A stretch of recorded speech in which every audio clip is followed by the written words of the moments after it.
Hello, and welcome to the 2020 MA Creative Project virtual reading.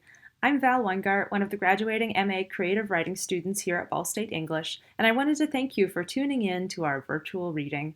The graduating MA Creative Writing students had initially planned to hold an in-person reading on April 10th, but since that event could not occur, this is the next best thing we could come up with. Anyone completing their creative projects was invited to submit a video reading to be compiled and shared. Special thanks to JB Bilbrey for putting all of the videos together. We hope you enjoy. All right. Hello, everybody. So, as you all know, I'm Kerrigan, and I'm going to be reading part of my second story for my project. So I've been working on fairy tale adaptations, and this is actually a fairy tale that I wrote myself. So this isn't inspired by anything, this is all me. So this is The Heartbreak Spell. The water was colder than Emma had anticipated as she stood ankle deep in the river and stared at the stars above her head. She took a breath and tried to blend in with the world around her.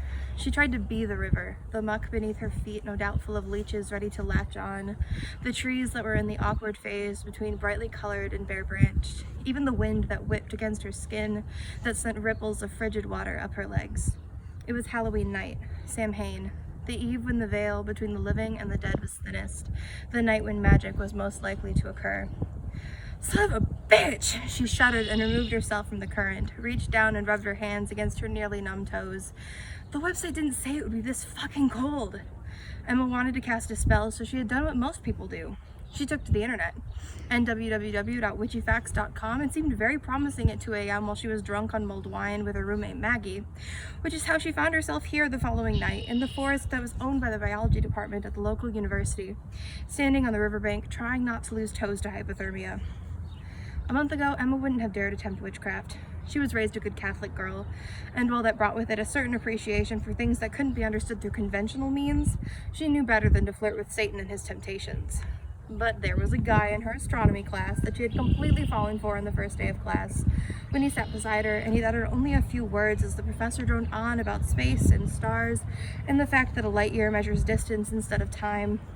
In that brief, "Hey, how's it going?" she became hooked. She learned his name, Jackson, and each class period made it a point to learn something new about him. One week, she saw him eating snap peas and he said they were his favorite. Another time, he brought a history book with him about World War II and said he was reading it for another class. Unfortunately, during class the previous week, Emma learned that he had a serious girlfriend at another university. She was in a foul mood for the rest of the day. Maggie found her roommate 3 seasons deep into the Great British Baking Show, the show Emma only watched when she was mad at the world, but Emma didn't want to open up. Her eyes peered out of her cocoon of blankets just enough so she could see the screen. It was embarrassing, she thought, being this upset about some guy in her class having a girlfriend. It was desperate and pathetic, and the list kept growing in Emma's head until Maggie revealed the bucket of popcorn that she had brought home from work. "I'll share if you talk," Maggie said, sitting down on the couch next to the lump of blankets. Slowly, Emma emerged, static sparking in her hair. Over her favorite snack, Emma told Maggie the whole story about the dreamy boy named Jackson and how he would never notice her because he was already taken. "If only there was a way for you to break them up somehow," Maggie said around a mouthful of popcorn. At the time, Emma brushed it off as a wishful suggestion, an unrealistic possibility, or even a joke. Yet, later that night as she laid in her bed, the idea of breaking them up somehow, some way, began to seem like it was possible. "Yeah," she muttered, as she rolled over, eyes drawn to the crack of light at the base of her window where her blinds never quite reached. "I'll break them up, and then Jackson will see how amazing I am, and he'll want to be with me." It was this that drove her to Witchy Facts. The website had a soft dove-gray background with dark purple letters that seemed to drip down the screen as she read through instructions on how to cast spells for fertility, intelligence, a bountiful harvest, looking for something useful. Maggie sat on the floor, her mug of wine steaming on the coffee table, a pile of flashcards forgotten in front of her. "Any luck?" she asked, swallowing another mouthful of wine. Emma had wanted to be classy and seasonal, so they attempted to make mulled wine in their tiny apartment kitchen. It turned out too spiced, slightly too sweet, but after a few mugs the girls' complaints no longer mattered. "This is ridiculous," Emma laughed at herself, drinking the rest of her wine in one gulp. "There's no such thing as magic. Witches are just something in books and movies." Maggie shrugged and stood to take a seat next to Emma. "What are your other options?" Emma knew she didn't have any. When she came upon the heartbreak spell, a smile worked through her lips, pulling the corners up toward her eyes. It was exactly what she had been looking for. Did she expect it to work? Not really. But she couldn't just sit around and mope about Jackson. Maggie was right. She needed to do something, even if it failed. The directions seemed pretty self-explanatory, written for even the most novice of spellcaster. Emma was certainly in that camp, so she printed out the directions and took notes, making sure to underline the important phrases. She first needed to cleanse her spirit in flowing water for at least 20 minutes. Emma had only made it 15 before her feet had started to go numb. She exhaled in a sharp hiss and looked out at the river. The water was beautiful. It was clean enough, but she knew she had to get a solid 20 minutes in order for the spell to work properly. "You can do it, Emma," she said to herself as she watched the minuscule waves lapping on the riverbank. "The sooner you get in, the sooner you can get out." She walked back into the water, set a timer on her phone for 5 minutes. Again, she tried to clear her mind, tried to focus on the wind in her hair, cold. The water running across her ankles, really fucking cold. But pretty soon, her internal monologue had devolved into a stream of every curse word and every combination she could think of. A great horned owl called to her from the woods, and she wondered whether it was laughing at her. Finally, the timer beeped in her pocket, and she removed herself from the frigid water. She pulled the folded directions from her pocket and, with her phone's flashlight, she began the next step of the process. Take a length of black cord and hold it straight in front of yourself, parallel to the earth. Hold it tight. Now close your eyes and imagine the face of whose heart you want to be broken. Jackson's face emerged strong in her mind. Those eyes, those cheekbones, a light scruff on his jaw. Say the following while taking the scissors from your pocket and slicing the cord in half. Shit! Emma patted her pockets. She looked around in the sand, searching for the metallic glint.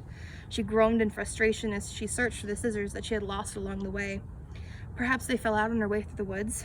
Or worse, Emma looked out at the river, imagining some poor kid in the summer getting tetanus from stepping on rusty scissors. "Come on, Maggie, don't let me down now," Emma said, typing a message to her roommate. The blinking ellipses of Maggie's pending response teased her. If Emma went back to the car, drove to the apartment, found another pair of scissors just to come back to the woods, it would be too late. She'd probably have to repurify herself in the river, and she was certainly not going to do that again. A few minutes later, Maggie arrived, signaled by snapped twigs and a muffled "son of a motherfucking bitch." "I hope you realize I'm staying for the rest of it," Maggie said, holding the scissors out for Emma to grab, hand around the metal blades. "Safety scissors? Really?" Maggie shrugged. "I'm an elementary ed major. What'd you expect?" Maggie wrapped her arms around her torso tightly against the October air. Emma shook her head and walked back to the edge of the river, where the spell had suggested standing for best results. "What do you have to do now?" Maggie asked, looking directly over Emma's shoulder at the paper. "Do you think you could go wait over by the trees? I already feel stupid out here, and if there's any possibility of this working, it won't help if you're standing right behind me." Emma didn't turn to see if her friend was disappointed or upset. Instead, she closed her eyes and listened to the sounds of the river. It pulsed. She could hear it moving over rocks and pressing against the tree that somehow remained rooted even though it jutted sideways into the river.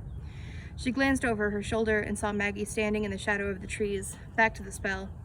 "Say the following while taking the scissors from your pocket and slicing the cord in half. Mother Earth, I call on thee, your spirit, grace, and gravity. Work through me, Mother. Bring him pain, make him suffer. Never let him forget me. As I will it, so mote it be." Emma spoke to the wind, positioned the cord between the blades of the scissors, expecting to hear the blades meet on the other side.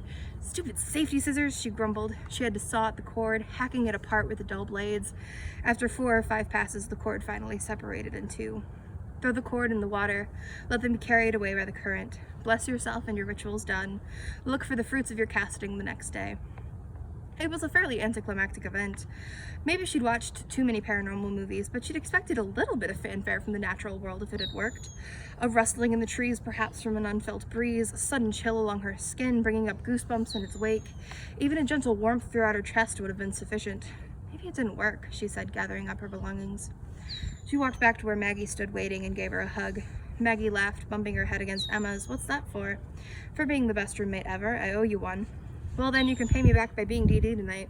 It's Halloween. That means cheap drinks and laughing at drunk girls in dumb costumes." Emma and Maggie made their way along the path toward their cars, quickly forgetting the river behind them. Emma went to astronomy class the next day, unable to remain still in her seat. She couldn't wait to see if it had worked. The students spilled in, but Jackson wasn't among them. Strange, she thought. He was always punctual. It was one of the things she loved most about him. Maybe he's too depressed to come to class. She imagined him holding a pint of ice cream, watching sappy movies, tissues thrown on the floor. She would comfort him through his sadness over his lost love, and slowly he would fall for her, the girl who had reminded him how amazing love was. She would look into his eyes, and they would sparkle like the whole Milky Way just for her. The class period trudged ahead. Each minute of the professor's lecture felt like an hour without him by her side. Where was he? At the end of class, a man came in and handed a folded piece of paper to the professor before slipping out of the door. Emma straightened up in her seat. The professor cleared his throat and closed his PowerPoint. We just learned that Jackson Phelps, a sophomore engineering major in this course, was murdered by his girlfriend of 4 years last night. Thank you. Hi everyone, Val Weingart back again, and this time I'm going to tell you a little bit about my creative project and read an excerpt. So the title of my whole creative project is Best in Show, Excerpts from a Novella in Flash. So what I did was I wrote a novella in flash fiction form set at a rural county fair in Ohio in the 1960s. It's called the Mile Branch Fair. I also incorporated elements of magical realism because the fair is a strange and mysterious place where everything is trying to be the best. We're putting all kinds of things on display, and there's also some things hiding inside those tents too. So what ended up happening was I wrote the novella. It's over a 10-year span, and it tells the coming-of-age stories of 4 different narrators: Adam, Miranda, Peter, and Bee. This particular excerpt is narrated by Peter, who loves to tell stories, and whether you believe those stories or not is up to you. First, I do want to thank my creative project advisor, Sean Lovelace, who was very encouraging of me trying all kinds of new things. I'd never written Flash before, never written a novella-length work before, so he was very insightful and gave me a lot of great feedback. So thank you, Sean. And I guess without further ado, here is the piece I'm going to read. It's called Favorite Foods at the Mile Branch Fair, according to Peter Pratt. So Peter is our narrator. It's in 1965. And I'm reading this piece not because it's the strongest in the collection, but because it's the one that's come the farthest in terms of revisions from where I started. And I learned probably the most while I was revising this piece about writing Flash and writing in different forms. So here we go. Favorite Foods at the Mile Branch Fair. Mayor Parker. Roasted chicken from the Greenford Ruritan booth. 2 breasts, 2 thighs, paired with a succotash of complaints from everyone in the town of Columbiana. Have you seen those girls parading around the Euro stand, handing out samples? People whispered. Of course. Everyone had watched the Christakos twins skewer samples on toothpicks. They'd feed them right to the fellas in line. They let the most attractive carnies lick bits of lamb and tzatziki from their fingertips. The indecency. Mayor Parker sank his teeth into a tender chicken breast, chewing the matter over. Meanwhile, the lines outside the Euro stand grew. Miranda Parker. Cotton candy. Blue, not pink. She couldn't eat it with her hands, though, because her mother and father told her that licking sticky fingers wasn't very ladylike. So she'd steal a fork from the funnel cake stand and dig the spun sugar cloud out of the bag, wolfing it down behind the sheep barn, where she thought no one could see. Mrs. Mayor Parker figured she should make an appearance at the new fondue stand, since fondue was all the rage. Mayor Parker was up for re-election, after all. The opposition's wife had been in the paper the other day. A picture of her trying the deep-fried tang. Big smile on her heart-shaped face, blonde curls swept into a chic beehive, not a hair out of place, even in the heat. Mrs. Mayor Parker held a long, thin fondue stick between her bony fingers, a morsel of meatloaf skewered to the end. She licked her thin lips, watery eyes narrowed toward the vat of bubbling orange cheese speckled with other customers' dippings, cornbread crumbs, Brussels sprout leaves, meatball grease. It seemed she stood there for days, wondering whether or not she could bring herself to try. The priest had always loved the corn dogs from Will's Weenies on a Stick, but not recently. Now they tasted a little different. Did the weenie taste more like poultry? Breck Pritchett. Turkey leg, preferably with the turkey still attached. But if not, he made sure he ate it over by the turkey pens and held it out where the birds could see. They craned their gobbling necks and pecked, clucked curiously. After witnessing Breck feeding them bits of meat, Miranda ran straight to her father, wailing. Mayor Parker spat a mouthful of chicken as he laughed. Anna Marie Murphy. Loaded fried mozzarella smothered in tomato sauce, cavatelli, and topped with 2 meatballs.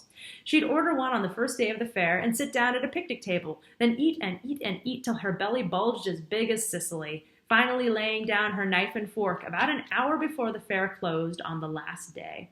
That was delicious, she'd say. And then, when did it get so cold out? Those hippies, a man and a woman, thin as bean poles with scraggly, unwashed hair. Must have hitchhiked into town. They sat in front of the grandstand and strummed guitars, crooning an off-key harmony. If music be the food of love, play on. Give me so much that my appetite withers and dies. No one put coins in their upturned caps. The widow Gretchen and her two sisters. Kettle corn. The three old ladies walked the midways, sharing a bag so large that it dragged on the ground. Sometimes a hole wore through it, and kernels of kettle corn spilled out onto the midway. Kids and birds followed them until they stopped one day. The kids had gotten scolded by their folks, but no one could seem to figure out what happened to the birds.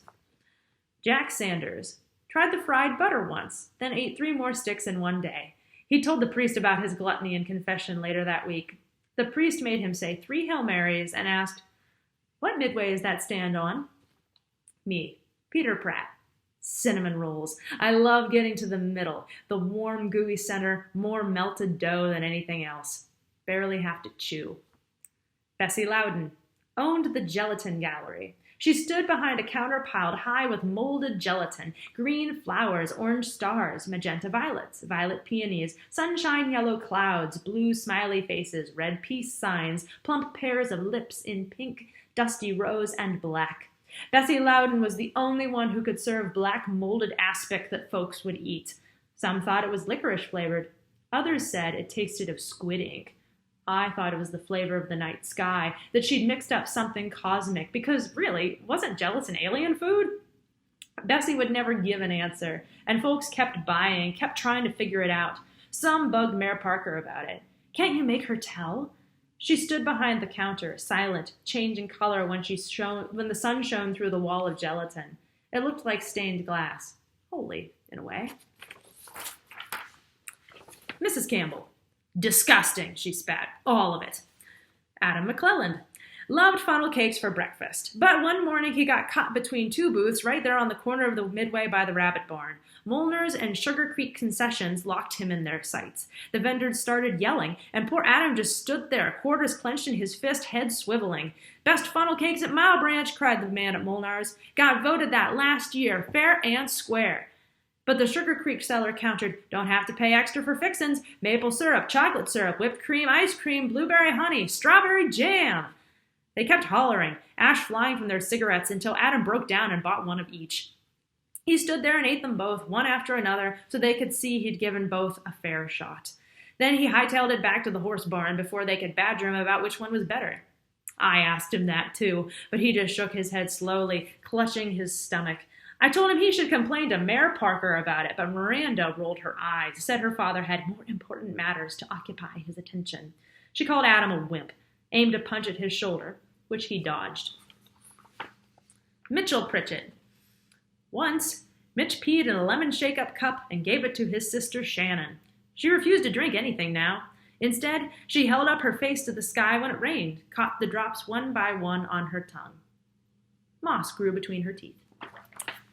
Bill, of Will's Weenies on a Stick, had figured that serving cats and birds wrapped in cornbread would be a risk. It had been simple enough to grind the mild-flavored meat and crank it through his sausage maker, skewer the tubes on splintery sticks, and slather them in yellow batter. He wondered if he should spend the money on food coloring to tinge the meat slightly pink. But no one had noticed, although he did once hear someone say how nice it was that the fairgrounds weren't overrun with strays. He finally told the priest about his stealthy ways in confession, and the priest wouldn't let him leave the confessional until he said the entire rosary 5 times, in Latin. I'm going to inform Mayor Parker about this, said the priest. Old Sally. Goat meat euros and whiskey, which she distilled at home and brought to the fair herself. She kept it under her shawl in a silver flask, in the same pocket where she kept her tarot cards and took sips while spinning wool. Beatrice Campbell.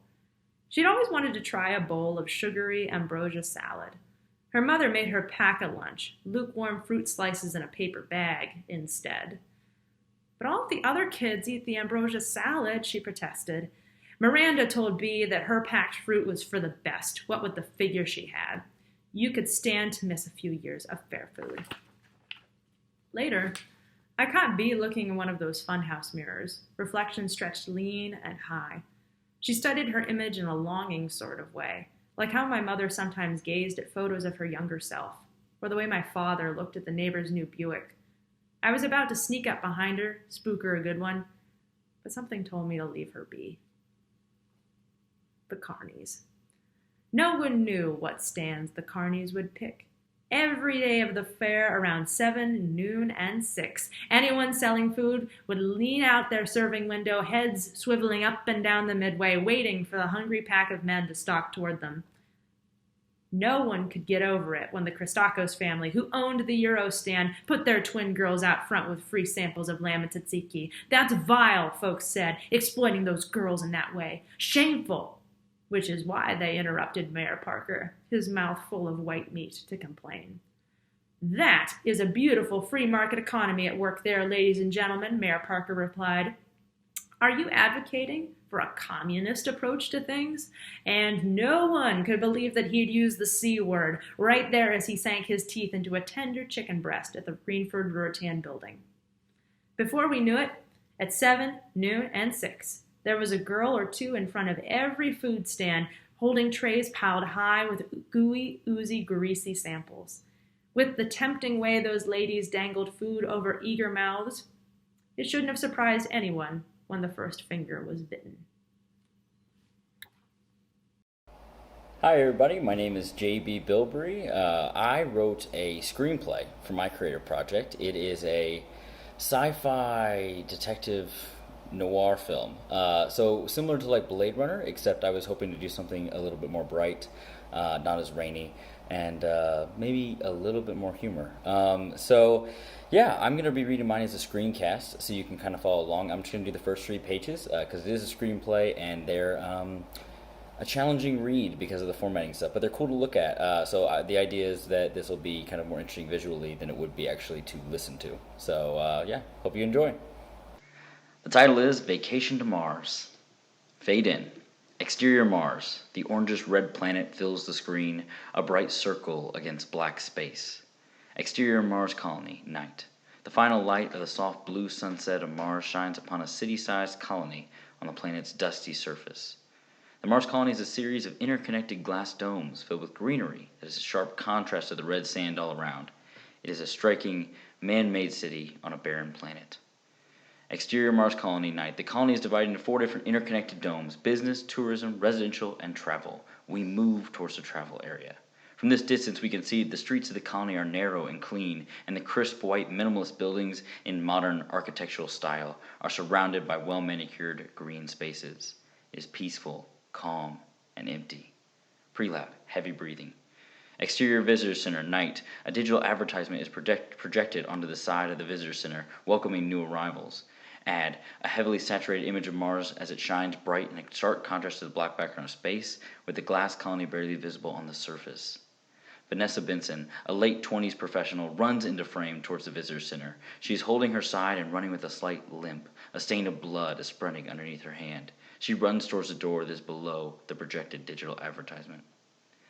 Ad, welcome to the Mars Colony Resort, where there is something for the whole family. Vanessa reaches the door. With barely a glance behind her, she scrambles into the building. There's a faint mark of blood on the door handle. Ad, a family enjoys a snow cone, the ice ball elaborately colored to represent Mars. Ad, whether you are introducing your kids to our Mars-themed treats, Harris, 30s, a detective for the Mars colony, saunters into frame. From the same direction as Vanessa, he stares up at the ad while taking a long puff from an e-cigarette. His eyes wander down to the door and sees the blood. He smiles. He likes this in a twisted way. Ad, an attractive young couple in sleek spacesuits skiing across the red sand dunes, or venturing across the red sands. Harris enters the visitor center. Slowly push in closer on the ad. From inside, footsteps scramble on metal stairs. Ad, a small child climbs a red sand dune in a sandbox and plants a flag with the company logo at the top.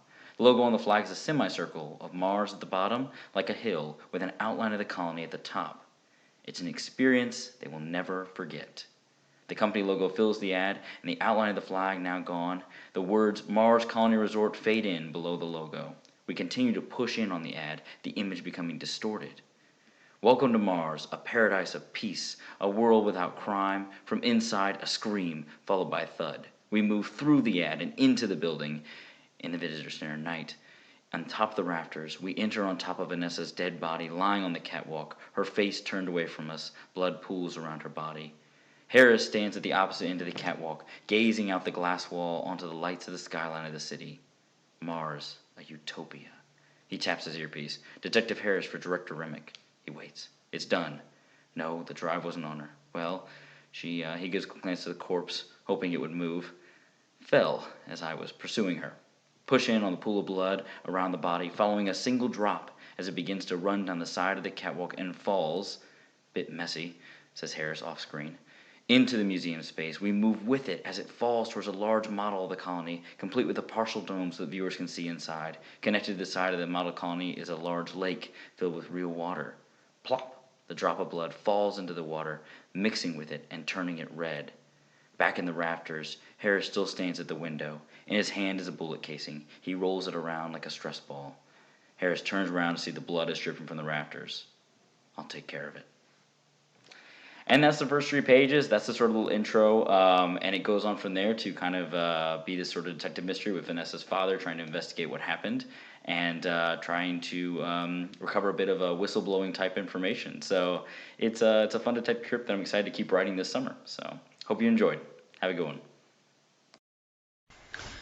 Hi, I'm Jake Demers, and I'm going to be reading most of the second story from my creative project, Snapshots of Desire, and the second story is titled Free as Honey.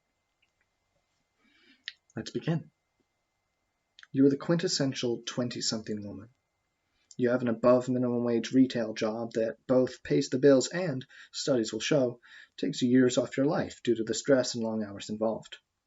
You're reasonably content with your lot in life, even if the daily slog of clocking in and out 9 hours a day, 5 days a week with no holidays off has led to more than one frustrated sobbing session from the safety of your car.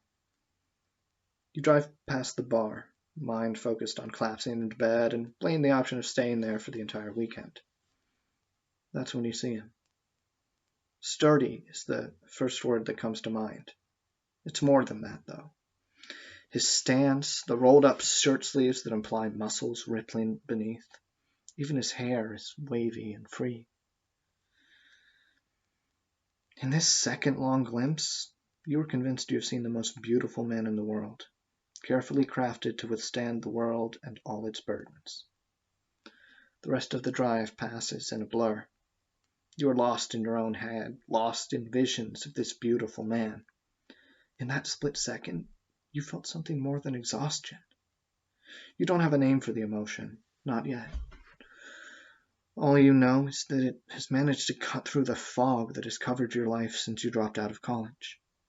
That has to mean something.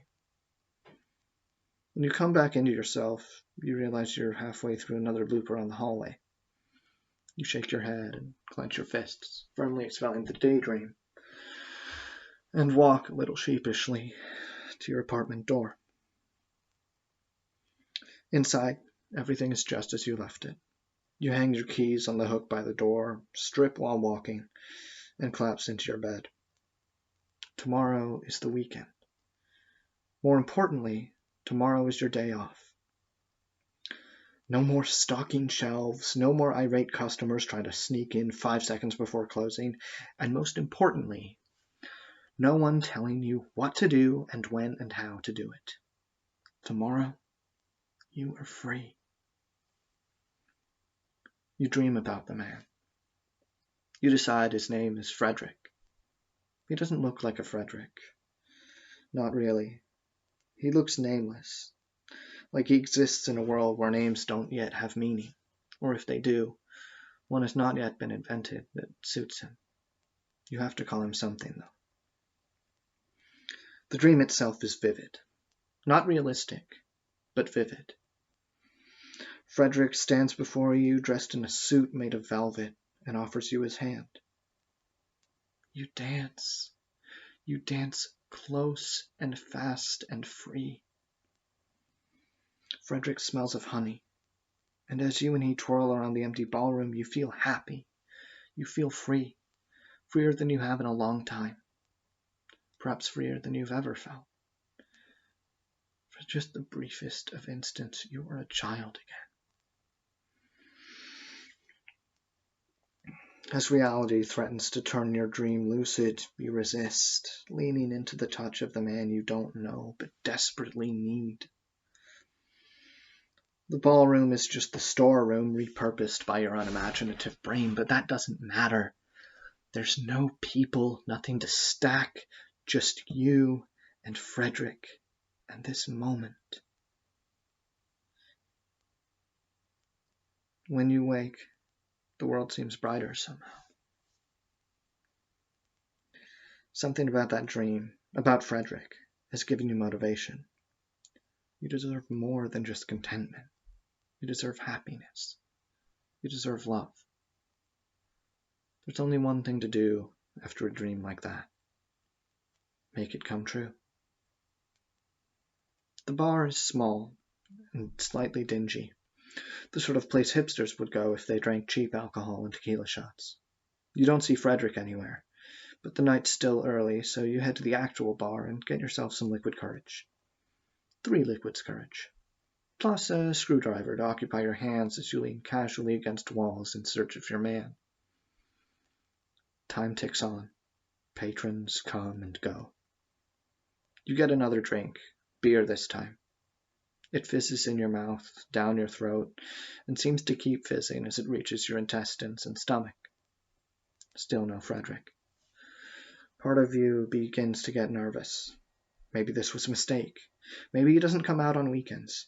Maybe he was just passing through and is at this very moment on his way to some far-off den of iniquity like Columbus or Mankato. Just as you make the decision to close up your tab and head home, drunk and dejected, the door opens. You turn, and you're certain you can feel your heart stop. It's Frederick.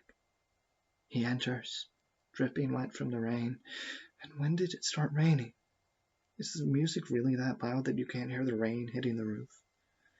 Before you can do everything, before you can do anything, he makes his way over to the bar and takes a seat, right next to you. Your heart is pounding in your ears as you take him in. Rolled up sleeves, that fine edge between scruff and beard shaping his jaw. Closing out early? His voice is a bit rougher than you imagined. It could just be the nerves, though. Too poor to keep going, unless you're offering. You smile giddily as you respond, and Frederick raises an eyebrow. Your entire body flutters with butterflies. 4 shots of tequila, then. My treat. It'll keep the cold out. As the bartender sets the shots down, you attempt to breathe in the air around Frederick. He smells just like sandalwood. You take the shot straight, neat and clean, and fire in your throat. Frederick doesn't. He salts his hand, takes the shot, eats the lime. You can't tell why it disturbs you so much. It's so ordinary. As carefully as you can, you smell Frederick again. Still sandalwood. The world starts spinning at this point. Not the spinning of too much alcohol, either. It's deeper, like you've come unmoored from the world and are left floating. You try to ground yourself, try to hold on to the image of Frederick that had so transformed your life, but nothing works. Are you all right, miss? The voice sounds wrong, too. It's rough and mumbled, and all you can manage to do is stand up and try to look confident. Maybe you just need some air, and whatever the opposite of booze is. Water? As you close out your tab, for good this time, you glance at Frederick. He looks less perfect somehow. It's unmistakably him, but the sturdy, beautiful aura that had defined your first encounter is no longer present. He holds his glass like an English person drinking tea. Pinky extended, wrist outstretched. It looks perfectly natural in his hands, and so utterly wrong to your eyes. What you see next nearly breaks your heart in two. A ring on his left hand. A wedding band. Fuck. Suddenly, everything horrible about the bar, your life, the world comes rushing back. Your manager yelling at you about paperwork because you used the customer yelled instead of was aggressive. The fact that your landlord still hasn't replaced your couch despite having 3 standing work orders to do so. How fucking lonely everything is, has been, will be. You leave quickly, rushing out into the rain.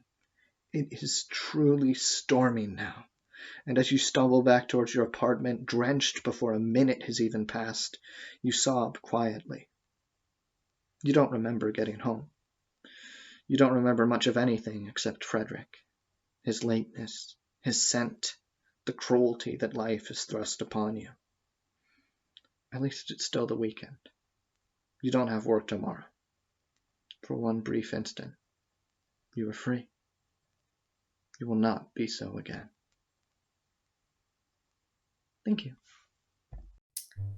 Hello, this is Joj. I'm here to read my creative project. Chapter 1, Sabrina. Everything would have been different if we'd had cable. If we hadn't moved from Texas to Arkansas where Mom would have to wait tables, and we would have to live in a trailer in the woods up the hill from the Grand's cabin, and rely on food stamps and government cheese, and a pair of rabbit ear antennae. If we had just stayed in Pasadena, an industrial suburb of Houston, and Mom had just kept her welding job, and we had just stayed in that little white house on Bastrop Street, where I finally had my own room, and where there were sidewalks and lawns, and I could walk to school, where I wasn't well off but still liked by most of the kids in my class, no matter their parents' income, and where I could ride my bike safely up and down the nice, flat street. If only we had had cable when we were in Pasadena, or if cable was even available on our mountain. If I could have watched all the popular sitcoms regularly enough to keep up with the plot lines and references dropped in playground chatter. If only we could have afforded the man-sized satellite dishes people who smell like soap and powder and drive shiny cars had perched in their fenced yards next to their trampolines. Maybe then I might not have had to watch whatever TV we could get to come in through our pair of rabbit ear antennae. Maybe then I wouldn't have stumbled onto Sabrina, an encounter that saved and ever after plagued my life. Right there, stop! I splayed my fingers at my sister holding balls of aluminum foil on the ends of the rabbit ears. She's just spent 15 cussing minutes messing with the vert button on the back of the TV to keep the black bar of the picture from rolling. Delicately, she releases the foil and tiptoes 2 steps before plopping onto the couch, sending a cloud of trapped dirt road into the air. "Oh, man," she whines. "Wait, it might be—" I was going to say Star Trek, a Star Trek rerun. But when I see movie credits in white on a grayscale background of a tree-lined road, I know she's going outside. "I'm going outside," she says, stomping through the living room, out the front door, and down the complaining metal stairs Mom welded when we first moved our yellow trailer onto this mountain. I don't want to watch a black and white movie either, but I want even less to go outside. We're not allowed to do much more out there when Mom is working the day shift at the village cafe, and then goof off in the gravel driveway, me bouncing my basketball and my sister slapping her tetherball. It's too darn hot today, with nothing but a few bashful pines to shield us from the mean summer sun. Strictly forbidden to go to the creek where things are interesting. We're allowed to tromp around the woods closest to the trailer, but I have no interest in dealing with all the ticks and copperheads today. I get up from the couch to see if I can get another channel to come in when I hear a female voice, crystal clear with a soupçon of pout and a hint of a Yankee accent, telling the story of a girl who lives on a large estate on Long Island. I have no idea where that is, but when she starts talking about how they have a servant for every little thing, even someone to take care of a goldfish named George, I get that it's somewhere rich and fancy like I plan to be. I figure I'll give the movie another couple of minutes. The voice says the girl is the daughter of the estate's chauffeur, Fairchild, imported from England together with a new Rolls-Royce. I'm excited by all things foreign, but I don't see anything special about the chauffeur. He's just an old man washing an expensive old-timey car. But when I see his daughter, it's like looking in a mirror. We look nothing alike. She's all alabaster skin and dark wavy ponytail, while I'm sun-smacked with a stringy blonde mop. She's tall and skinny, while I'm short and hedging on chubby. Her clothes are neat and pressed and clean, and mine are worn, mismatched hand-me-downs and yard sale finds. The only things we have in common are bare feet and being raised by a single parent. On paper, we're opposites. Still, I recognize myself in the way she moves. That slow, languid twirl, that slow twirl and languid tiptoe, head tilted, eyes searching the sky with a far-off, distracted look Grandma calls mooning. The same look I see in every reflective surface. I watch the girl, Sabrina, climb into a tree and spy on an outdoor dinner party at dusk, where people dance wearing tuxedos and long evening gowns. She focuses on David Larrabee, the younger son of the couple who employ her father. David is playfully whispering into the ear of a frilly girl who won't stop giggling. For a long time, all I see is Sabrina's moonlit face in the tree. I squirm in my seat, wondering if that's what I look like when I'm not looking. Later in life, I'll figure out that this mooning is about Sabrina's obsession with David. But this first time I see the movie, I'm Sabrina perched in that tree, pining to be at that party. It wasn't always like this. On my first day of school in Arkansas, all the other second grade girls fought over who would get to hold my hand as we formed a long girl hand chain and snaked around the playground. I didn't question their admiration, took it for granted. I knew I was cute. I couldn't have known how short-lived their worship would be. I didn't know, back then, that so few new people came to our little town. Their celebration wasn't about my particular loveliness. I was just a shiny penny. How could I have known it would only take one misstep? If only I hadn't seen the white-haired, freckle-faced demigod Chris Sorrell swinging upside down from the monkey bars with his sky-splashed eyes glowing through his saucer-sized glasses, and if I hadn't stomped right up to him drunk on the tonic of the other's adulation, a mite too big for my own britches, and said, "You're going to be my boyfriend." Maybe I could have surfed the wave of my newness a little longer, instead of it taking exactly 2 recess periods for me to fall from grace for associating with boys. Sabrina's father comes to the tree and reminds her to finish packing for a trip she's taking. Sulking, she says, like we're the same person. I hate girls who giggle all the time. David walks by the tree. Sabrina jumps down, startling him. "Oh, it's you, Sabrina. I thought I heard somebody," he says, but then walks away. The giggler is waiting at the tennis court. "No, it's nobody," Sabrina mutters to herself. She follows him and watches him seduce the giggler, but scurries away when watching hurts too much. As she tries to sneak past her father to her room, he sees her, reminds her to pack her passport. You know, it's not every girl who's lucky enough to go to Paris. He's sending her to the best cooking school in the world. She might become a great cook like her mother, he tells her, like a gentle reminder of her station. Don't reach for the moon, child. I hear this all the time. She sits in the dark, mooning, listening to the band next door play "Isn't It Romantic," and imagining David dancing with the giggler. She suddenly stops rocking and her face goes all stoic determination. She writes a farewell letter to her father, telling him she doesn't want to go to Paris. She wants to die. I blush and look around our living room like someone's just seen me naked. It was just a few months ago. How deliberate I was in preparing myself, taking a careful bath, making sure to condition my long hair, shaving my 10-year-old legs as mandated by my mother, trimming my nails, slathering myself face to feet with Jergens. Sabrina goes down to the garage, closes the doors, and starts the engines of all 8 cars. I remember calmly meeting the reflection of my eyes in the mirror as I swallowed, 1 pill at a time, a bottle of 100 aspirin. I puked all night until the only thing I could get out was a neon yellow bile.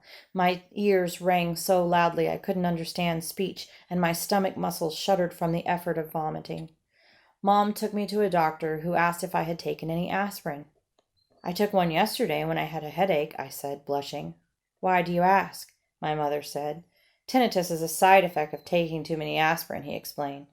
I don't want to watch Sabrina lying on the garage floor, drifting to carbon monoxide dreamland. I want to change the channel.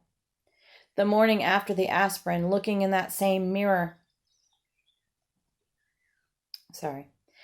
I don't want to watch Sabrina lying on the garage floor, drifting to carbon monoxide dreamland. I want to change the channel, but I'm stuck on our ratty velour couch. I want us to live. I want us to run away. The morning after the aspirin, looking in that same mirror, I promised myself the second I got the chance to get away from Arkansas, from the woods, this trailer, my family, I wouldn't hesitate. I'd run. It didn't matter where to. Sabrina stands in a cooking school kitchen. She is learning how to crack an egg with one hand. The snip-faced, thin-mustachioed chef barking at her reminds me of my mean second-grade teacher. Sabrina is awkward and bad at cooking, but I know she's really just sad. She misses the good things about home. I wonder how different things would be if we still lived on Bastrop Street. An older guy in her class, a baron, which I guess is some kind of royalty, can't cook very well either. They become friends. He takes her to plays and parties and teaches her how to be Parisian. A montage of Sabrina's tutelage later, and the year in Paris is over. Accordions play in the background while Sabrina writes her last letter home to her father, waxing nostalgic about her life in France and warning him he might not recognize her. Back home in the States, she stands waiting for him to get her from the train station. Good old David Larrabee drives by in his convertible, sees her, does a double take and a U-turn. He drives her home, asking questions to figure out who she is. He's obviously shocked he hasn't met and presumably conquered such a beautiful and poised and sophisticated young woman.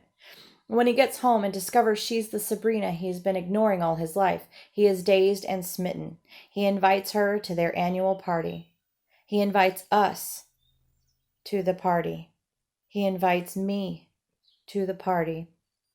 Sabrina shows up to the party in a fabulous dress that makes all the women jealous and all the men compete for her attention. They all want to talk to her. They all want to dance with her. No one in the room knows she's the poor girl who lives over the garage. I am frozen. I am crying. I am so happy for us. I watch the rest of the movie in a daze. Sabrina hooks up with the grumpy, ambitious older brother, the one who found her in the garage that one day, and they eventually sail off into the sunset, I guess. All I know is this: it is possible to escape mediocrity, to once again be that beautiful creature everyone fought over that first day of second grade, to change to the point of unrecognizability, and all it's going to take is 1 year in France. Thanks for watching, and we'd also like to thank our families, friends, peers, and creative project mentors who supported and guided us through these projects. Thanks to everyone at Team English for all you've done for us during our time in the program. Best wishes for good health, safety, and an enjoyable summer.